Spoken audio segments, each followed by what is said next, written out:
साथियों नमस्कार, कैसे हैं आप सब लोग। साथियों मेरा नाम है डॉक्टर जिनेश सोनी, मैं पेशे से एक एडवोकेट हूँ।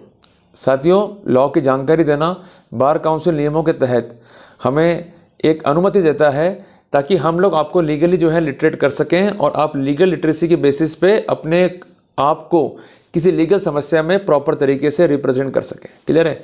तो साथियों बेसिकली जो स्टडीज़ होती है उसका एक पैटर्न होता है।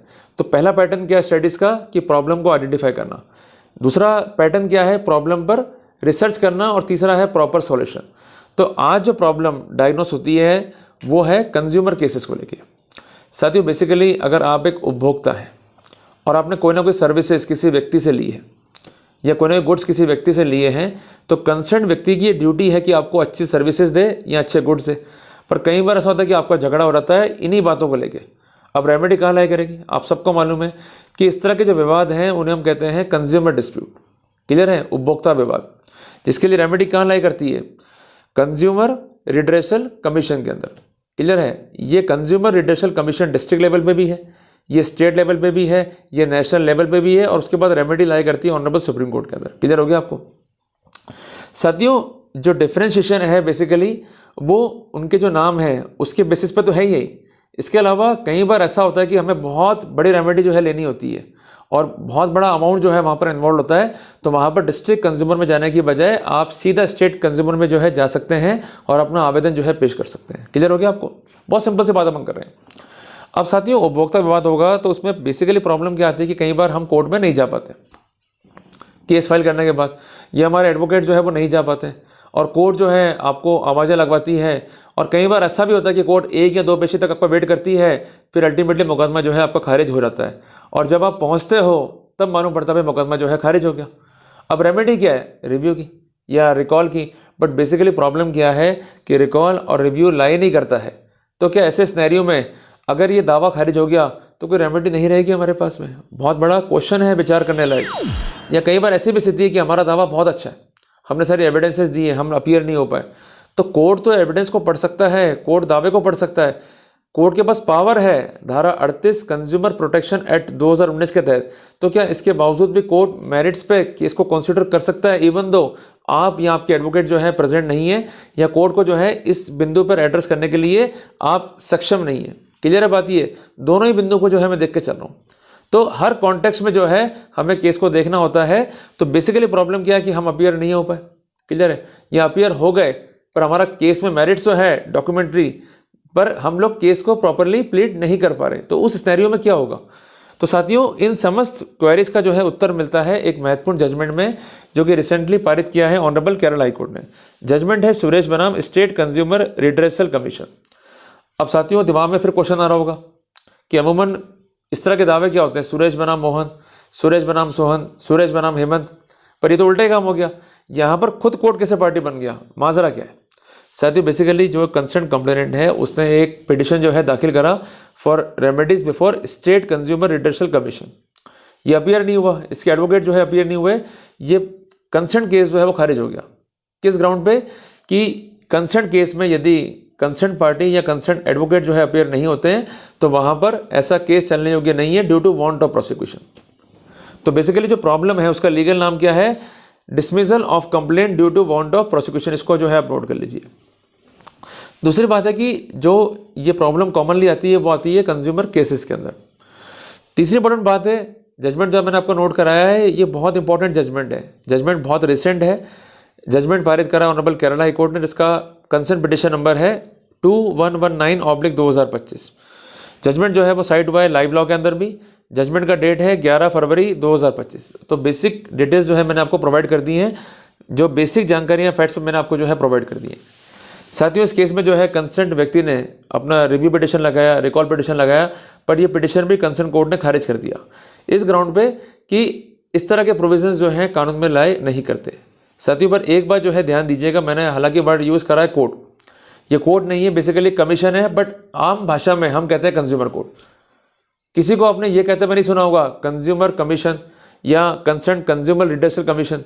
हमेशा हम कहते हैं भाई कहाँ जा रहे हैं, कंज्यूमर कोर्ट जा रहे हैं। इसलिए सुविधा की दृष्टि से जो कॉमनली यूज नेम है उसको भी कई बार प्रोनाउंस करना ईजी रहता है समझने की दृष्टि से। क्लियर है? तो जब भी आप ड्राफ्टिंग करेंगे या कोर्ट को एड्रेस करेंगे तो जो कोर्ट का रिकॉग्नाइज नेम है वो आपको यूज़ करना पड़ेगा। अगर आप दावा कर रहे हैं डिस्ट्रिक्ट लेवल पे then district consumer redressal commission, state level पे कर रहे हैं then state consumer redressal commission, और अगर हम कर रहे हैं नेशनल लेवल पे then it is national consumer redressal commission. Clear हो गया आपको? बहुत सिंपल सी बात है, कोई डरने वाली बात नहीं इसमें। अल्टीमेटली अब ये पिटिशन जो है वो हो गई रिजेक्ट, ये बंदा हो गया निराश। हालांकि रेमेडी लाई करती है इस तरह की पिटिशन के खिलाफ honourable national consumer redressal commission में, बट ये बंदा पहुंच गया हाई कोर्ट में। अब प्रसंगत स्थिति यहाँ पर यह थी कि जब रेमेडी अवेलेबल है तो हाई कोर्ट क्यों गया? हाई कोर्ट ने कहा भले ही रेमेडी है बट इस तरह के मुद्दों में जहाँ पर प्रोसीजर लैप्स हुआ है वहाँ रिट भी लाई करती है। बहुत सिंपल सी बात है। तो कोर्ट ने रिट में जो है इसको एडमिट कर लिया। अब कोर्ट के सामने विचारणीय बिंदु दो ही थे। सबसे पहली बात कि अगर कंसर्न पार्टी या उसके एडवोकेट अपीयर नहीं होते हैं और कोर्ट जो है पिटिशन को खारिज करता है due to want of prosecution, तो अगर रिव्यू और रिकॉल की रेमेडी नहीं है तो क्या कानूनी प्रावधान है जहां पर हम रेमेडी दे पाएंगे कंसर्न उपभोक्ता को, कंसर्न पिटिशनर को? तो कोर्ट ने यहां पर एम्फेसाइज किया section 38, section 49 consumer protection act 2019 के ऊपर। कोर्ट ने लिखा भाई एक प्रक्रिया बनी हुई कानून के अंदर कि किस तरह से कंप्लेंट होगी, किस तरह से नोटिस जाएंगे, कैसे जवाब आएगा, किस तरह से उसका निस्तारण होगा। तो बेसिकली जो प्रक्रिया है डिस्ट्रिक्ट कंज्यूमर रिडर्सल कमीशन के लिए वही की वही प्रक्रिया जो है अप्लाई होगी सेक्शन 49 कंज्यूमर प्रोटेक्शन एक्ट 2019 के तहत स्टेट कंज्यूमर रिडर्सल कमीशन पे। तो प्रोसेस क्या है? सबसे पहले एक प्रॉपर कंप्लेंट जाएगी।